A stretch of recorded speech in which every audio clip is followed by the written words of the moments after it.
다 같이 온 마음과 정성을 다해 주일 예배를 시작하도록 하겠습니다. 다 같이 사도신경으로 신앙 고백하겠습니다. 나는 전능하신 아버지 하나님, 천지의 창조주를 믿습니다. 나는 그의 유일하신 아들, 우리 주 예수 그리스도를 믿습니다. 그는 성령으로 잉태되어 동정녀 마리아에게서 나시고 본디오 빌라도에게 고난을 받아 십자가에 못 박혀 죽으시고 장사된 지 사흘 만에 죽은 자 가운데서 다시 살아나셨으며 하늘에 오르시어 전능하신 아버지 하나님 우편에 앉아 계시다가 거기로부터 살아있는 자와 죽은 자를 심판하러 오십니다. 나는 성령을 믿으며 거룩한 공교회와 성도의 교제와 죄를 용서받는 것과 몸의 부활과 영생을 믿습니다. 아멘. 다 같이 찬양함으로 하나님 앞으로 나아가는 시간 되겠습니다.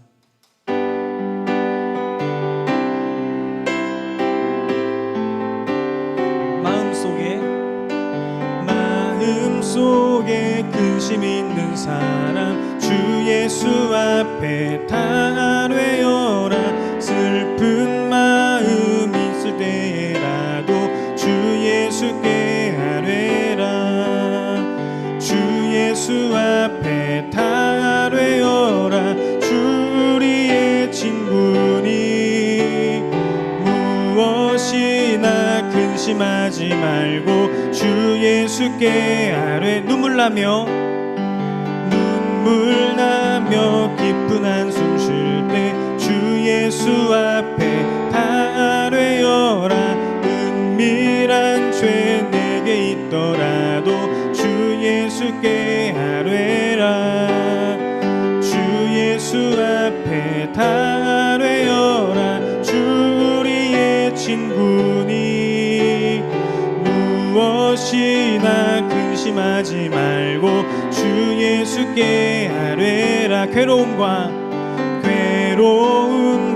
두려움 있을 때 주 예수 앞에 다 아뢰어라. 내일 일을 염려하지 말고 주 예수께 아뢰. 주 예수 앞에 다 아뢰어라. 주 우리의 친구니 무엇이나 근심하지 말고 주 예수께 아뢰.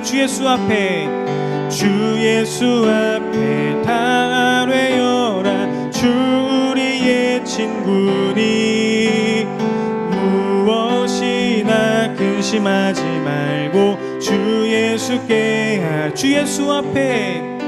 주 예수 앞에 다 아뢰어라. 주 우리의 친구니 무엇이나 근심하지 말고 주 예수께 아뢰라. 주 예수 앞에 다 아뢰어라. 주 우리의 친구니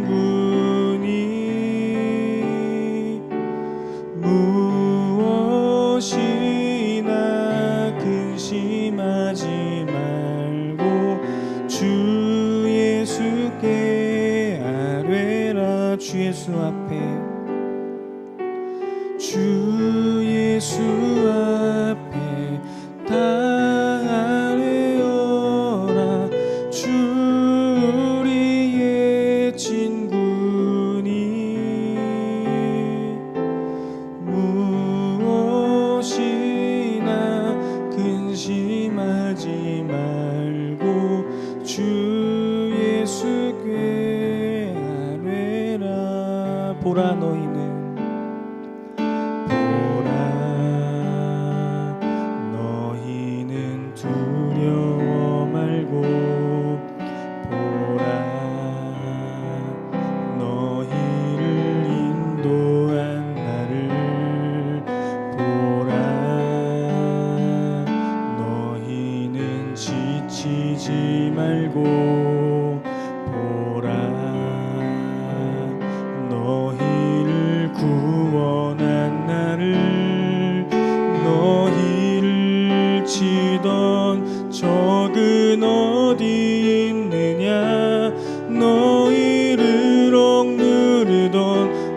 원수는 어디 있느냐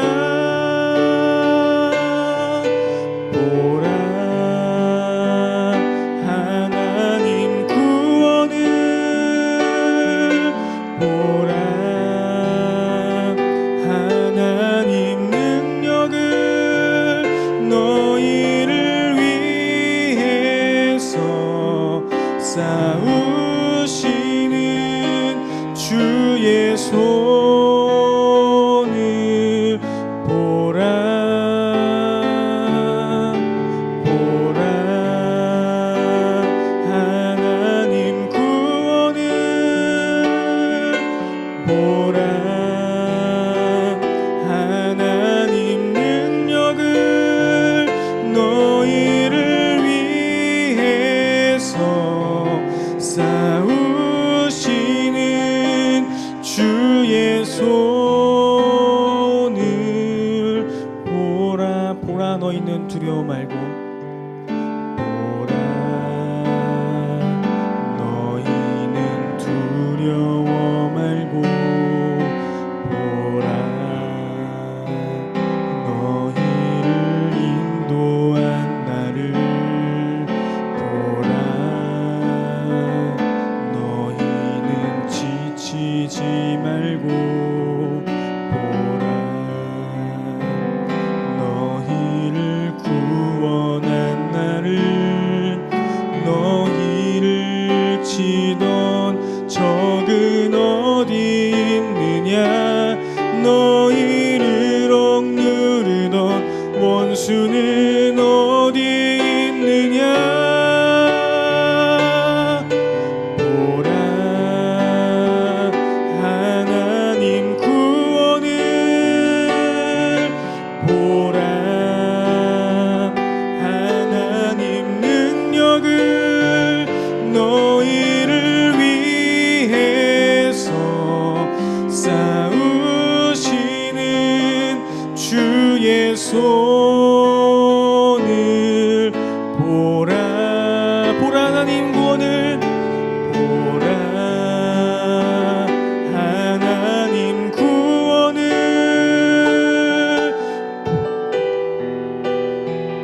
하나님 능력을 너희를 위해서 싸우시는 주의 손을 보라 주 사랑 거친 풍랑에도 주 사랑 거친 풍랑에도 깊은 바다처럼 나를 잠잠케 해 주 사랑 내 영혼의 반석 그 사랑 위에 서리 주 사랑 거친 풍랑에도 깊은 바다처럼 나를 잠잠케 해 주 사랑 내 영혼의 반석 그 사랑 위에 서리 주 사랑 거친 풍랑에도 깊은 바다처럼 나를 잠잠케 해 주 사랑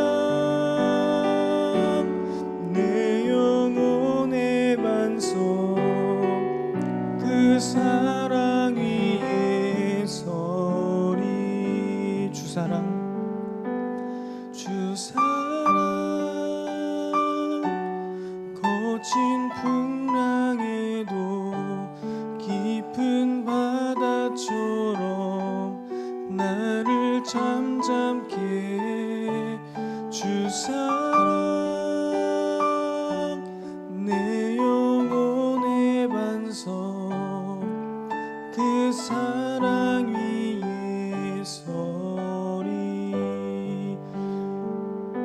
시간 다 같이 기도하기 원합니다. 우리의 삶이 거친 풍랑 같을지라도 주님의 그 사랑 때문에, 그 주님의 안보하심 때문에 우리가 그 거친 풍랑에서도 잠잠케 됨을 이 시간 고백하며 나가길 소원합니다. 이 시간 기도할 때에 이 예배 가운데 주님만이 주인 되어주시고 우리의 삶과 인생을 드릴 수 있는 그런 귀한 예배가 되게 해달라고, 또한 말씀을 통하여서 새롭게 변화될 수 있는 귀한 시간이 되게 해달라고 이 시간 다 같이 주님의 이름을 한번 부르고 기도하겠습니다. 주여!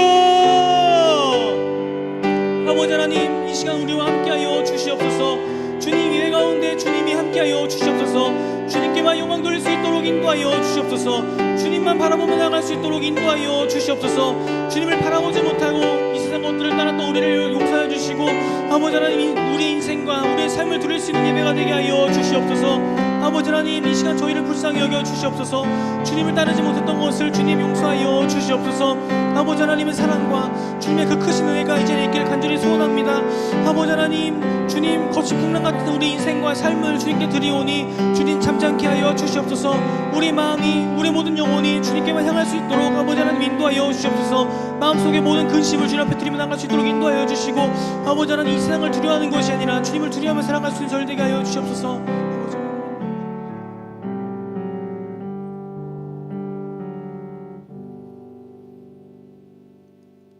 사랑이 많으신 아버지 하나님, 감사합니다. 오늘도 귀한 예배 시간을 허락해 주시고 예배 드릴 수 있도록 인도하여 주시니 감사드립니다. 우리 스스로 하나님께 나아갈 수 없고 우리 스스로 구원받을 수 없으나 하나님께서 허락하셨기에 이렇게 예배드림을 고백합니다. 이 예배가 나의 자랑과 성과가 아닌 하나님만이 영광 받으시는 예배가 되도록 인도해 주시옵소서. 전 세계적으로 좁게는 이 지역 가운데 코로나 바이러스로 인해 어려움을 겪고 있습니다.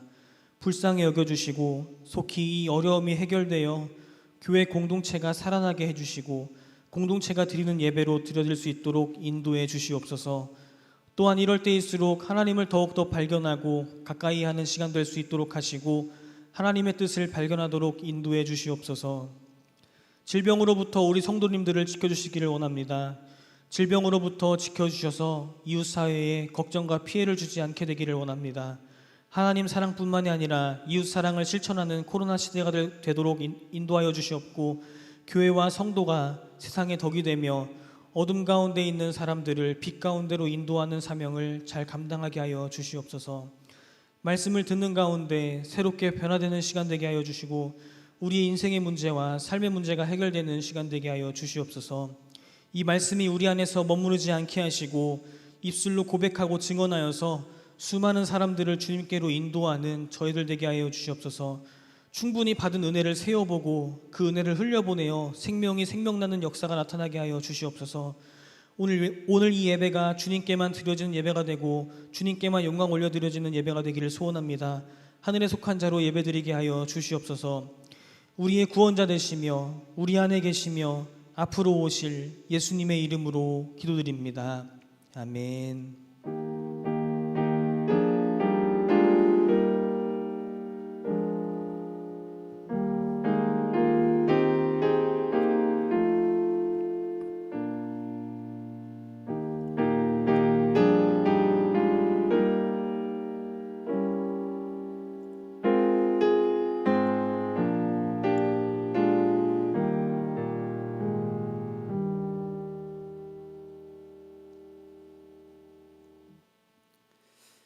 교회 소식 알려드립니다. 모임 안내입니다. 금주간 수요 예배 금요 기도회는 모이지 않습니다. 새벽 기도회는 종전처럼 말씀 묵상으로 대체하게 되어집니다. 아직 정부에서 사회적 거리두기 단계가 공식적으로 선포되지 않았기 때문에 정부의 발표가 있은 후에 다음 주일 예배를 당에서 결정하겠습니다. 그리고 난 이후에 통보해 드리겠습니다. 오늘 함께 읽을 말씀은 사도행전 4장 10절에서부터 21절까지 말씀입니다. 신약성경 193페이지입니다. 사도행전 4장 10절에서 21절까지 말씀 제가 봉독합니다. 너희와 모든 이스라엘 백성들은 알라. 너희가 십자가에 못 박고 하나님이 죽은 자 가운데서 살리신 나사렛 예수 그리스도의 이름으로 이 사람이 건강하게 되어 너희 앞에 섰느니라.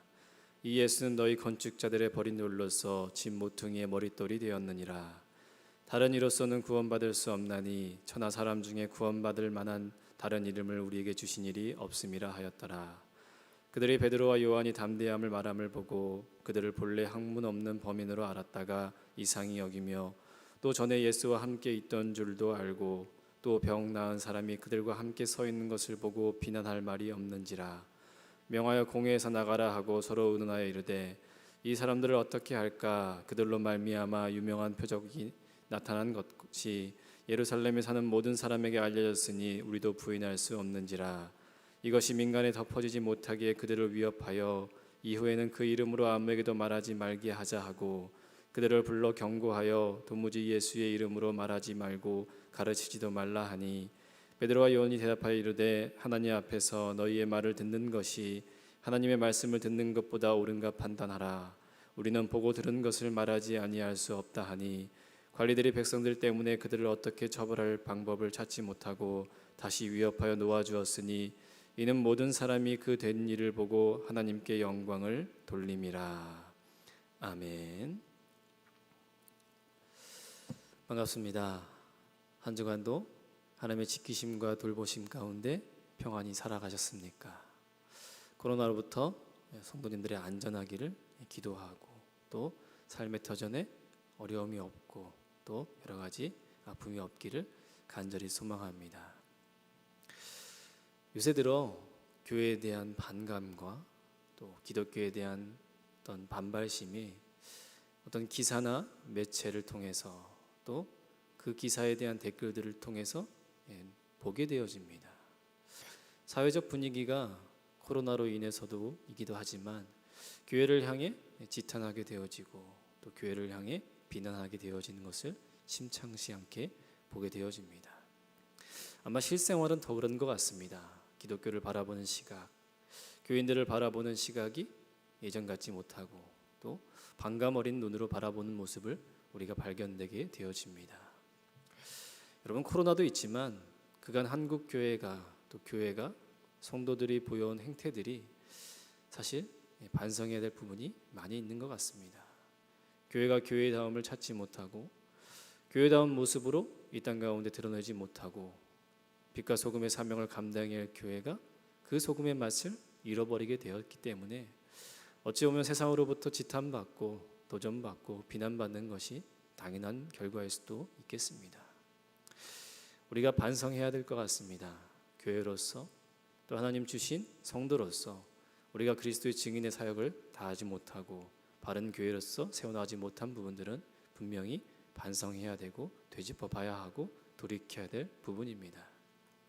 그러나 우리가 그렇다고 해서 세상의 도전과 세상의 비난 앞에서 주눅들 이유는 없는 것입니다. 우리는 세상의 이해를 구하지 않습니다. 교회는 세상의 이해를 구하는 곳이 아닙니다. 세상은 교회를 이해할 수도 없고 이해할 방법도 없습니다. 교회 또한 세상의 이해를 요구하는 것이 아닙니다. 세상에게 잘 보이기 위해, 세상에게 인정받기 위해 하는 것이 아닌 것이죠. 우리는 바른 교회로서 나아가야 하는 것입니다. 교회가 교회다운 모습으로 바른 교회로 세워질 때에 세상은 우리가 다른 것을 보고 다르다라고 이야기하면 되는 것입니다. 세상의 어떤 이해나 세상의 호의를 바라지는 않는 것이죠. 교회가 세워진 이후, 교회가 세워진 이래로 세상은 늘 교회를 대적하는 편에 섰습니다. 여러분, 우리의 말세를 살아가고 있습니다. 우리가 매일 하루를 살아갈 때마다 말세와는 가까운 시대를 살아가고 있는 것이죠. 말세의 징조 가운데 여러 가지가 있겠으나 결국 어려움과 환난, 그것은 교회로부터의 도전, 교회에 대한 비난과 여러 가지 어려움들이 있다는 것은 우리는 이미 감수하고 있고 또 알고 있는 것입니다. 바라기는 세상의 도전 앞에, 세상의 비난 앞에 우리의 잘못을 돌아보고 우리가 바른 교회의 모습으로 세워나가야 하는 것은 당연한 것이지, 그것에 어떤 주눅들고 또 뒤로 물러서서 우리가 감당해야 될 부분도 또 우리에게 맡겨진 귀한 사역을 내려놓는 것, 이런 모습은 바람직하지 않는다라고 여러분 이해하시기를 간절히 소망합니다. 계속해서 우리가 사도행전을 바라보고 있습니다. 오늘 말씀을 통해서 보게 되어지면 하나님께서 성령, 약속대로 성령을 허락하십니다. 그리고 주 예수 그리스도의 이름으로 성전 미문에서 못 걷게 된 자, 나면서부터 못 걷던 자를 일으켜 세웁니다.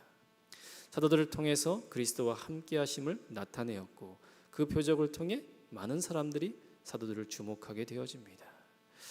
어떤 놀라움의 시선도 있지만 그들을 반대하고 그들에게 도전하는 시선도 있는 것이죠. 우리가 읽지 않았지만 4장 1절부터 4절에 보면 사도들이 백성들과 말할 때에 제사장들과 성전 맡은 자와 사두개인들이 그들을 붙잡게 되어집니다. 이 사두개파는 바리새파와 더불어 유대 종교 지도자 계층에 서 있는 하나의 파입니다. 그들은 부활을 인정하지 않습니다. 그런데 예수 그리스도께서 부활하셨다라고 사도들이 증거하고 다니니까 그들이 사도들을 붙잡은 것이죠. 그리고 공회에 넘깁니다. 사도들을 붙잡아 놓고 그들을 공회에 넘겨서 공회에서 그들을 판단하고 그들을 심판하기를 바라는 것이죠. 5절에 보면 많은 사람들이 모입니다. 대제사장 안나스와 가야바, 요한과 알렉산더와 및 대제사장의 문중이 다 참여하게 되어집니다. 여러분, 지금 사도들이 예수 그리스도의 부활을 증거하였고 그리스도의 이름으로 표적을 보이면서 그리스도와 함께 여전히 사역하는 모습을 보일 때에 그들의 사역을 반대하고 그들의 사역을 못하게 하는 도전이 눈앞에 있는 것이죠. 그들을 잡아 가두고 공회에 올리게 되어집니다. 이 공회는 단순한 회의가 아닙니다. 대제사장 그리고 당시 최고 권위자들이 모인 공회입니다. 우리가 성경에서 나온 산헤드린 공회인 것이죠. 최고의 공회에서 무엇을 결정하냐면 그들은 최고의 권력을 가지고 있고 그들이 곧 법인 것입니다. 이 산헤드린 공회에서 나가라 출교를 멍하게 되면 그 유대의 이스라엘 족속에서 쫓겨나는 그야말로 구원에서 이탈되어지는 그런 비참한 결과를 그런 무서운 형벌을 당하게 되고 그런 무서운 형벌을 선포할 수 있는 권한이 있는 공회가 바로 산헤드린 공회입니다. 오늘날로 따지면 국무회의 정도 되는 최고의 의결 기관인 것이죠. 모든 권력이 집중되어 있는 곳이고 모든 권력을 가지고 있는 집단이 바로 이 산헤드린 공회입니다.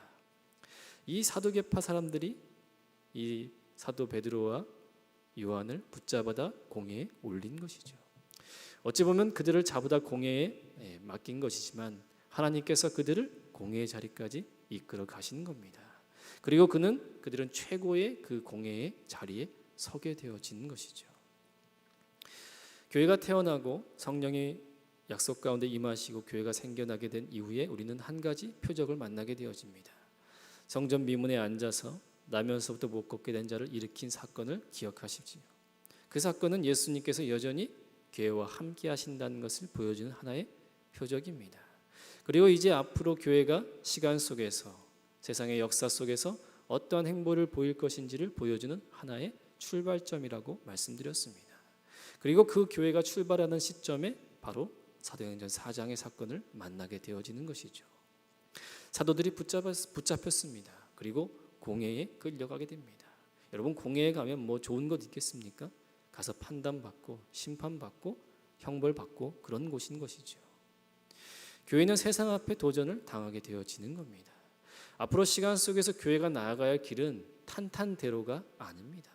약속대로 성령이 임하셨고 베드로의 설교를 듣고 수많은 사람들이 회개하고 돌이키는 역사를 보입니다. 3,000이나 되는 무리 또 5,000이나 되는 많은 사람들이 예수님을 믿는 역사가 일어납니다. 앞으로 교회는 세상 앞에 탄탄대로를 걷는 걸까요? 더 수많은 사람들이 교회를 박수치고 칭송할까요? 그렇지 않습니다. 그러한 하나님의 역사 앞에 세상의 힘은 여전히 교회를 위협하고 협박하는 것이죠. 또한 교회는 앞으로 걸어가야 할 그 길이 어떤 길이라는 것을 예고하고 있는 것입니까? 고난 가운데로 걸어가게 될 것이라는 것을 이 사건을 통해 보여주고 있는 것입니다. 사랑하는 성도 여러분, 하나님의 교회가 가야 할 곳은 세상의 권력의 자리가 아닙니다. 우리는 세상의 은과 금을 구하는 사람들이 아닙니다. 혹 예수 믿고 복받기를 구하시는 분들이 있습니까?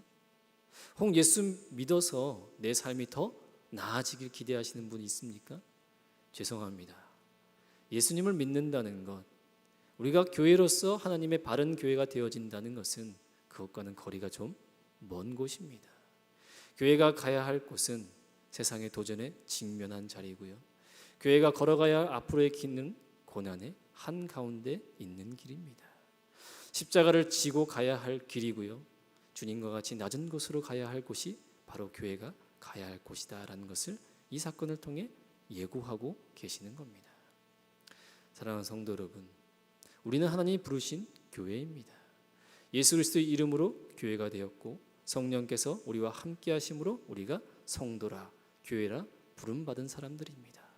우리가 가야 할 길, 우리가 있어야 할 자리는 누구보다도 힘든 자리이고 세상의 도전에 늘 직면하는 자리임을 우리는 기억하기를 간절히 소망합니다. 우리가 그곳에서 하나님의 귀한 사역을 감당해 내야 하는 것이 교회의 사명입니다. 혹 예수 믿고 평탄한 길을 바라셨습니까? 혹 예수님을 믿어서 더 나은 삶을 바란다면 그것은 교회와는 조금 거리가 먼 것이다 라는 것을 기억하시기를 간절히 소망합니다. 앞으로 교회가 나아가야 할 길은 고난의 연속이고 도전의 연속입니다. 그러나 기억하시길 바랍니다. 그래서 성령님이 우리와 함께 하시는 겁니다. 사두개파 사람들이 그들을 붙잡고 사도들을 붙잡고 사내들인 공회에 넘겼지만 그 길을 역사하시는 것은 하나님이시고 그들을 이끌어 가시는 것은 성령의 역사임을 우리는 말씀을 통해 더 보게 되어집니다. 이제 베드로와 요한이 공회 앞에 서게 되어집니다. 여러분, 그 자리는요 너무나 어려운 자리고요, 무서운 자리고 두려운 자리입니다. 세상의 권력의 가장 높은 자리, 곳에 사도들이 서게 되어지는 것이죠. 이 공회가 모여서 사도들에게 묻는 것이죠. 너희들이 무슨 권세로 이런 일들을 행하느냐? 왜 사람들을 동요하게 하고 왜 예수 그리스도의 부활을 증거함을 통해서 사람들에게 표적을 나타내고 그 표적으로 사람들의 민심을 흔드느냐라는 그런 이야기입니다. 베드로가 당당히 그들 앞에서 이야기하는 것이 바로 오늘 본문의 10절의 내용입니다. 너희가 모든 이스라엘 백성들은 알라. 너희가 십자가에 못 박고 하나님이 죽은 자 가운데 살리신 나사렛 예수 그리스도의 이름으로 이 사람이 건강하게 되어 너희 앞에 섰느니라. 예수 그리스도의 이름, 그는 하나님의 아들로서 너희들이 십자가에 못 박았으나 다시 부활하신 그 예수 그리스도의 이름으로 그가 완전하게 되어 너희 앞에 서게 된 것이다. 그리고 이 예수 그리스도는 11절에 너희 건축자들의 버린 돌로서 집 모퉁이의 머릿돌이 되었느니라 라고 이야기하는 것이죠. 이 말씀은 시편에 대한 예언입니다. 이미 구약에 예언된 그 그리스도의 부활이 이제 실제의 사건으로 너희 앞에 나타나게 되었다라는 것을 선포합니다. 그리고 12절에 다른 이로서는 구원받을 수 없나니 천하 사람 중에 구원받을 만한 다른 이름을 우리에게 주신 일이 없음이라 하였더라. 다른 이로서는 구원받을 만한 이름이 없고 오직 예수 그리스도 외에는 구원받을 이름이 없다라는 소식을 그들에게 당당하게 선포하는 겁니다. 여러분, 지금 유대인들 또 당시 종교 지도자들이 바라보고 있는 것은 무엇입니까? 율법을 지킴으로 구원받을 수 있다라는 것이 그들의 생각입니다. 그들은 하나님의 선택받은 백성이기에 율법을 지킴으로 자신들의 의를 드러내고 그 의를 증명함을 통해 하나님 나라에 들어가게 되어지는 특권을 누리게 되었다라는 것을 자부하고 있는 사람들입니다. 그런 자들 앞에 무엇이라 당당히 얘기합니까? 예수 그리스도 외에는 다른 길이 없음을 당당하게 선포하고 있는 겁니다. 무엇입니까? 복음입니다. 예수 그리스도 외에 하나님께서 구원받을 이름은 아무것도 준 것이 없다라고 복음을 담대하게 선포하게 되어집니다. 여러분, 이 사도들 베드로와 요한의 태도도 굉장히 중요하지만 그들을 바라보는 이 사내들인 공의의 유대 지도자들의 반응이 더 재밌습니다. 자, 13절에 무엇이라 얘기합니까? 그들이 베드로와 요한이 담대하게 말함을 보고 그들을 본래 학문 없는 범인으로 알았다가 이상히 여기며 놀랬습니다. 이 공의회, 그것도 최고의 권력기구, 최고의 회의기구, 대제사장들, 율법자들, 서기관들, 모든 종교 지도층들이 모인 그 자리에서 그들이 놀랐습니다. 이 사도들이 말하는 것을 보고 놀랬죠. 왜요? 이들은 본래 평범한 사람들입니다. 이들은 배운 사람들이 아니에요. 베드로와 요한은 어부였습니다. 그들은 학문을 배운 적이 없는 사람입니다. 그런데 지금 그들이 이야기하는 내용은 놀랄 만큼 논리적이고 놀랄 만큼 학문적인 것입니다. 여러분, 우리는 성경을 보지만 당시 이 구약을 인용한다는 것은 엄청난 거예요. 왜 그렇습니까? 구약 성경은 모세 오경 정도, 그리고 서기관들, 바리새인들 정도만 성경을 볼 수 있기 때문에 성경의 내용을 당시 사람들은 잘 모릅니다. 그런데 지금 이들이 무엇을 얘기합니까? 시편의 내용을 인용하면서 너희들이 버린 그 돌이 바로 예수 그리스도를 의미하고 그 예언이 이제 성취되었음을 담대하게 선포하는 것을 보게 되어집니다. 그들은 놀랐습니다. 아니, 배우지도 않은 자들이 너무나 논리적이고 너무나 진리를 선포하고 있기 때문에 그렇습니다. 이들이 하나님을 담대하게 선포할 수 있었던 것은 무엇입니까? 8절에 보면 베드로가 성령에 충만하였다라고 말씀하고 있습니다. 여러분, 세상의 권력자들이 그들을 흠잡으려고 모인 그곳에서 그들은 당당하게 선포하는 것이죠. 무엇으로요? 성령의 충만함으로.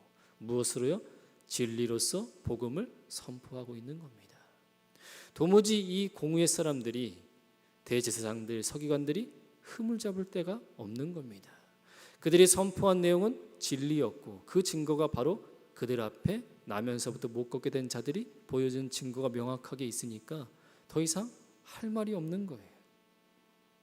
비난할 말이 없다라고 14절은 이야기하고 있는 겁니다. 성령의 충만함은 우리를 무엇으로 인도합니까? 진리로 인도하는 겁니다.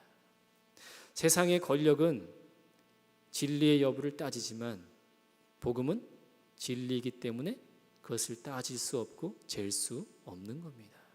세상이 우리에게 도전하는 것은 우리가 진리 위에 서 있기 때문에 우리를 도전할 수는 있으나 우리를 무너뜨릴 수 없는 겁니다. 그것이 무엇입니까? 성령의 역사인 것이죠. 우리는 성령을 오해합니다. 자꾸 어떤 능력이나 신비적인 요소들로 성령을 오해하지만 성령은 하나님의 말씀을 깨닫게 하시는 영입니다. 우리가 하나님의 말씀을 알 수 없고 깨달을 수 없기에 성령께서 우리를 도와 하나님의 말씀을 깨닫게 하시는 것이 보혜사 성령의 역할입니다. 그러한 성령이 충만하다는 것은 우리가 하나님 말씀으로 충만하여 짐을 의미하는 것이고 복음 위에 진리 위에 우리를 세워 주시는 겁니다. 교회가 진리 위에 우뚝 서 있을 때에, 교회가 복음 위에 우뚝 서 있을 때에 세상의 도전과 세상의 비난은 아무런 영향력을 발휘하지 못하는 거예요. 그런데 문제는 무엇입니까? 우리가 진리 위에 서 있지 못하기 때문에 그렇습니다. 바른 교회라는 것은 무엇입니까? 세상이 원하는 교회의 기준, 우리가 생각하는 좋은 교회의 기준으로 맞춰 나가는 것이 바른 교회가 아니라 성령에 충만하여서 하나님 말씀으로 풍성한 교회가 바른 교회입니다. 강단에서 바른 말씀이 바르게 전달되어지는 것이고 모든 성도들이 하나님 말씀을 알기에 힘쓰며 하나님 말씀으로 가득 채워지는 것이 바른 교회입니다. 복음의 진리 위에 서서 어떠한 거짓도 타협하지 않고 어떠한 거짓도 분별할 수 있는 것이 진리 위에 서 있는 교회의 모습입니다. 사랑하는 성도 여러분, 우리는 교회입니다. 여러분 각자의 삶의 자리에 또 여러분 안에 성령님이 충만하고 계십니까? 하나님 말씀으로 여러분 안에 가득 채워져 있습니까? 하나님 말씀 위에서 진리 위에 서서 복음 위에 서서 세상을 판단하고 분별할 능력이 있으십니까? 그렇다면 우리는 바른 교회입니다. 그러나 오늘날 많은 교회가, 교회라고 이름하는 모인 많은 곳이 하나님 말씀과는 거리가 먼 곳을 쫓아 행하는 것이 많이 있습니다. 그리고 그것을 교회라고 이야기하고 또 그것을 목회자다라고 이야기합니다. 성도들은, 교회들은 분별력을 잃어버렸습니다. 그저 세상의 기준대로 좋은 게 좋은 것대로 많은 힘을 갖고 많은 능력을 가지면 그것이 좋은 교회인 것처럼 이야기하고 그것을 그렇다라고 인정하는 시대가 바로 오늘의 시대입니다. 진리는 희박해졌고요. 복음은 가리워져 있는데도 하나님은 여전히 우리와 함께 하시다, 하나님 우리의 능력 되신다라고 주장하는 곳이, 그런 곳이 오늘날의 교회가 되어버렸습니다. 그러니 세상 속에서도, 그러니 세상이 우리를 우습게 여기고 세상이 우리를 흠잡고 우리를 흔들어도 할 말이 없는 거예요. 왜요? 우리가 진리 위에 서 있지 못하기 때문에 그렇습니다. 교회는 하나님 말씀 위에 서서 진리 위에 서 있는 곳입니다. 교회는 성령에 충만하여 하나님 말씀으로 충만하고 그 하나님의 말씀에 서서 복음을 선포하고 복음을 드러내는 곳이 교회입니다. 사랑하는 성도 여러분, 사랑하는 교회인 우리 진광전원교회 여러분, 우리는 진리 위에 서 있어야 됩니다. 복음으로 충만해야 됩니다. 천하 어떤 것도 예수 그리스도 외에 구원받을 것은 아무것도 없는 것입니다. 이것이 진리이며 이것이 복음입니다. 이것이 하나님의 말씀이며 이것이 성령의 충만함입니다. 하나님 말씀으로 가득 채워지시기를 간절히 소망합니다. 말씀으로 풍성해지시길 소망합니다. 오직 진리 위에 서 있기를 간절히 소망합니다. 하나님 말씀을 부지런히 읽고 묵상하시기를 바랍니다. 하나님 말씀을 부지런히 행하시길 바랍니다. 여러분의 삶의 자리에 하나님 말씀대로 사는 삶이 분명히 나타나야 합니다. 그렇게 우리가 진리 위에 서 있을 때에 세상은 우리를 흠잡으려 해도 흠잡을 데가 없는 것입니다. 지금 사내들인 공의에서 하려는 것이 무엇입니까? 사도들을 겁주고 협박해서 그 일을 하지 못하게 하는 거예요. 주 예수 그리스도께서 부활하신 그 사실을 알리지 못하게 하는 거예요. 천하 다른 만민 앞에 구원받을 길이 아무것도 없고 오직 예수 외에는 구원받을 만한 이름을 주신 적이 없음을 세상 사람들에게 알리지 말라는 것이 바로 이 공의의, 교회를 핍박하는 세력들의 본래의 의도입니다. 그런 자리에서 사도들은 주눅들지 않았습니다. 왜요? 진리 위에 서 있기 때문에, 그 진리가 진리됨을 스스로 증명하기 때문에 그들은 두려워할 이유가 전혀 없는 것이죠. 오히려 두려워한 것은 바로 이 공의의 사람들입니다. 그들의 말이 맞거든요. 그들의 말이 진리거든요. 그리고 그 증거까지 완벽하게 나오니까 비난할 이유가 없는 것이죠. 이제 당황한 그들이 다시 모여 회의합니다. 우리가 어떻게 할까? 그래, 조금 겁주고 너 이거 하지 마, 너 이거 하면 혼낼 거야, 이 정도 겁주면 알아서 하지 않겠지 하고 돌려보내는 것으로 회의를 결론 짓게 되어지는 것이죠. 16절에 보면 이렇게 되어 있습니다. 이 사람들을 어떻게 할까? 그들로 말미암아 유명한 표적이 나타난 것이 예루살렘에 사는 모든 사람에게 알려졌으니 우리도 부인할 수 없는지라. 그리고 18절에 보면 그들을 불러 경고하여 도무지 예수의 이름으로 말하지도 말고 가르치지도 말라 하니. 이제 공의회가 무엇이라 얘기합니까? 너희 더 이상 예수의 이름을 전하지 마. 너희 더 이상 예수의 이름을 가르치지 마. 그의 말씀도 그의 이름도 복음도 가르치거나 증거하지 마. 이렇게 겁주고 협박하는 것이죠. 그의 협박에 사도들은 무엇이라 답합니까? 19절 말씀 우리 함께 읽겠습니다. 베드로와 요한이 대답하여 이르되 하나님 앞에서 너희의 말을 듣는 것이 하나님의 말씀을 듣는 것보다 옳은가 판단하라. 우리는 보고 들은 것을 말하지 아니할 수 없다 하니. 놀랍지 않습니까? 그들이 본래 학문을 배우지 못한 자로 여겼는데 그들이 말하는 것이 진리임을 보고 그들은, 사내들인 공의의 사람들은 놀랐습니다. 비난할 이유도 찾지 못하고 한 걸음 물러서게 된 것이죠. 그들이 할 수 있는 건 고작 교회를 겁주는 거예요. 너 이렇게 하면 안 돼. 너 이렇게 하면 가만두지 않을 거야. 예수의 이름을 선포하지 마. 복음을 증거하지 마. 그런데 사도들이 무엇이라 합니까? 우리가 하나님 앞에서 너희의 말을 듣는 것이 옳은가 아니면 하나님 말씀을 듣는 것이 옳은가 판단하라. 우리가 두려운 것은 너희가 아니야. 우리가 두려운 것은 세상이 아니야. 우리가 두렵고 두려워해야 할 것은 바로 하나님이야 라고 이야기하는 것이죠. 그러면서 20절에 무엇이라고 합니까? 우리는 보고 들은 것을 말하지 아니할 수 없다라고 이야기합니다. 복음을 선포하지 않을 수가 없는 것이죠. 왜요? 교회는 세상이 두렵지 않습니다. 교회는 세상의 힘이 두렵지 않습니다. 교회가 두려워할 것은 바로 하나님입니다. 마태복음 10장 28절은 이렇게 얘기합니다. 몸은 죽여도 영혼을 죽일 수 없는 자들을 두려워하지 말고 몸과 영혼을 능히 지옥에 멸할 수 있는 자를 두려워하라라고 말씀합니다. 여러분, 우리가 두려워할 것은 세상의 힘이 아닙니다. 세상의 비난이 아닙니다. 세상의 권력이 아닙니다. 우리가 두려워할 것은 하나님입니다. 하나님 앞에 우리에게 맡겨진 귀한 사역과 그 사명을 다하지 못하는 것을 우리가 걱정하고 두려워해야 하는 것입니다. 우리가 사람 앞에서 세상의 힘을 두려워하지 않고 하나님을 두려워하는 것이 더 옳은 것입니다. 지금 이 사도들 베드로와 요한이 당당하게 선포하는 것이죠.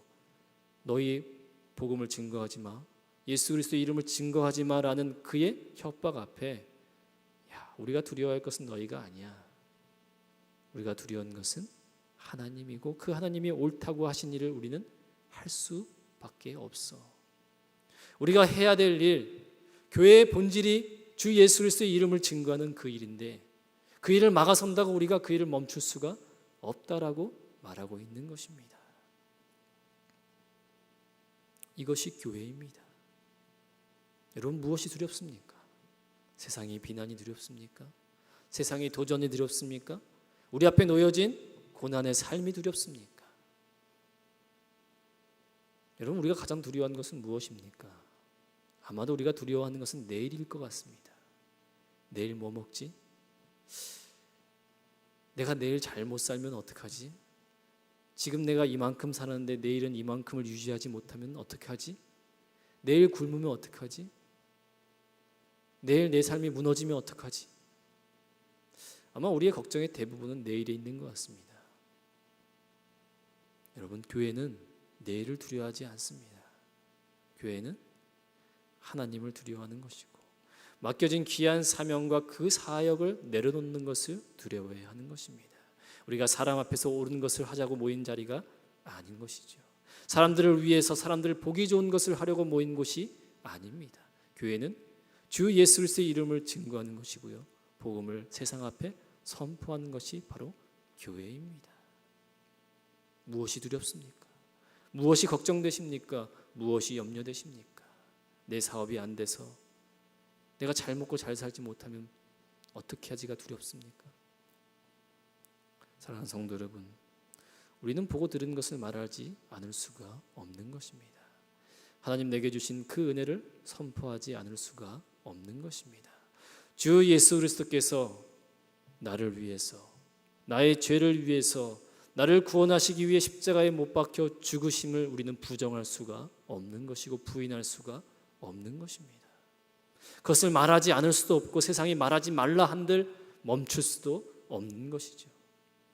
우리가 받은 구원의 은혜가 있기에, 내가 받은 그리스도의 은혜가 우리 안에 있기에 우리는 주님께서 우리에게 맡겨주신 바른 교회의 모습으로 가야 할 그 길을 포기할 수 없는 것입니다.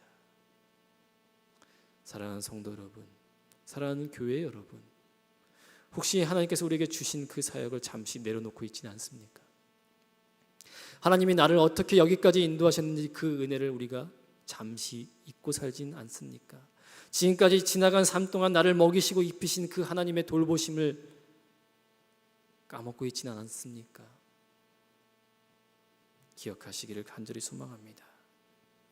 우리가 기억하고 우리가 감당해야 될 것은 세상의 비난과 협박 앞에, 도전 앞에 주눅들 것이 아니라 진리 위에 서서 하나님 내게 주신 그 구원의 은혜, 예수 그리스도 외에는 구원의 길이 없음을, 그 복음을 당당하게 선포해야 하는 것입니다.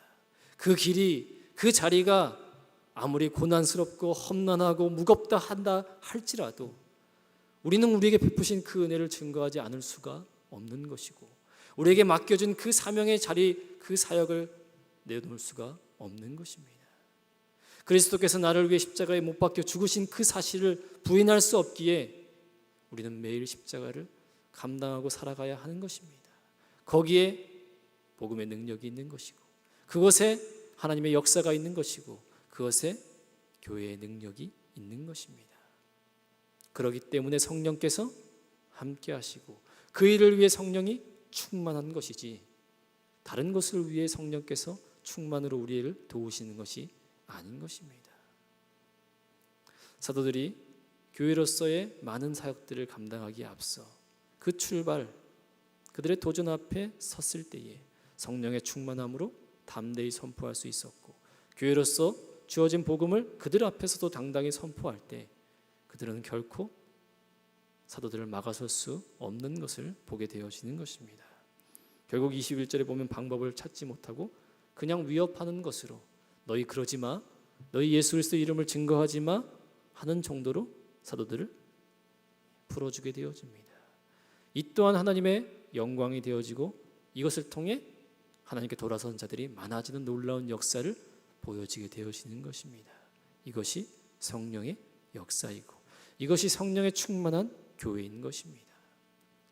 사랑하는 우리 진광전원교회 여러분, 우리 교회는 하나님 말씀으로 충만한 교회입니다. 우리 교회는 성령의 충만한 교회입니다. 우리는 복음 위에 진리 위에 서서 어떤 것도 타협하지 않고 참과 거짓을 진리 위에 서서 구별할 수 있는 사람들입니다. 사랑하는 우리 성도 여러분, 두려워하지 않기를 간절히 소망합니다. 세상 앞에 당당하게 서 있기를 간절히 소망합니다. 성령의 충만하심으로 진리 위에 서 계시기를 간절히 소망합니다. 또한 하나님 내게 주신 그 은혜를 기억하며 세상 앞에 그리스도의 증인으로서 하나님의 은혜를 당당하게 선포하는 자들로서 하나님 앞에서 그 사명을 아름답게 감당해내시는 저 여러분 되어지기를 간절히 소망합니다. 주어진 삶의 무게가 어떠하든 간은 앞으로 우리에게 펼쳐질 미래의 모습이 두렵고 떨리는 것은 분명합니다.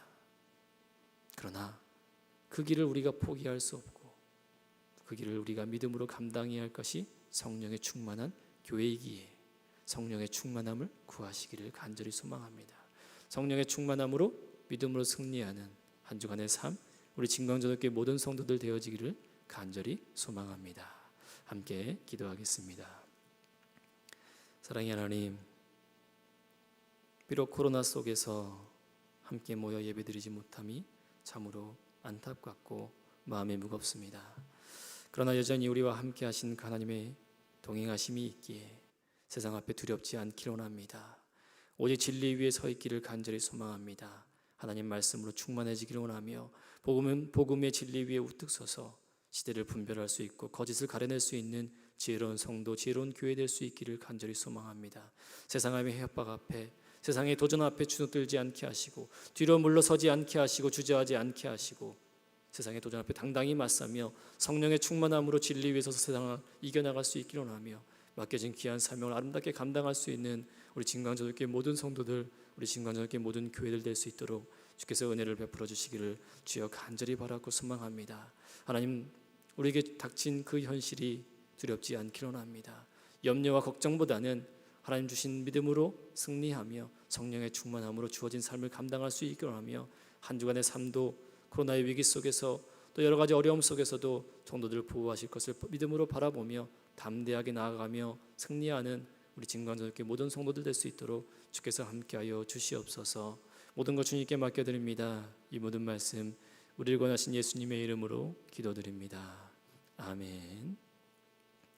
우리 다 같이 이런 교회 되게 하소서 함께 찬양합니다.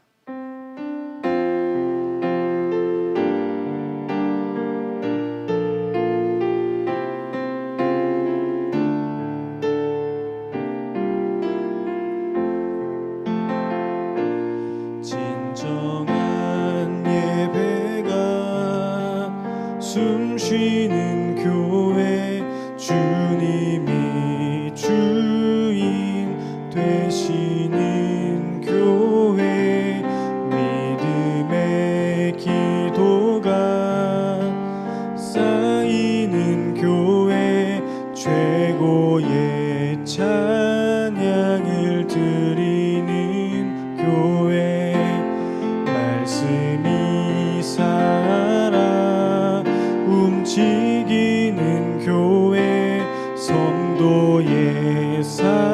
사랑이 넘치는 교회, 섬김과 헌신이 기쁨이 되어 열매 맺는 아름다운 교회, 주님의 마음 닮아서 이웃을 사랑하는 교회, 주님의 영광을 위해서 빛 되신 주님 전하는 교회, 사랑의 불꽃이 활짝 피어나 날마다 사랑에 빠지는 교회, 주께서 사랑하는 우리 교회가 이런 교회 되게 하소서.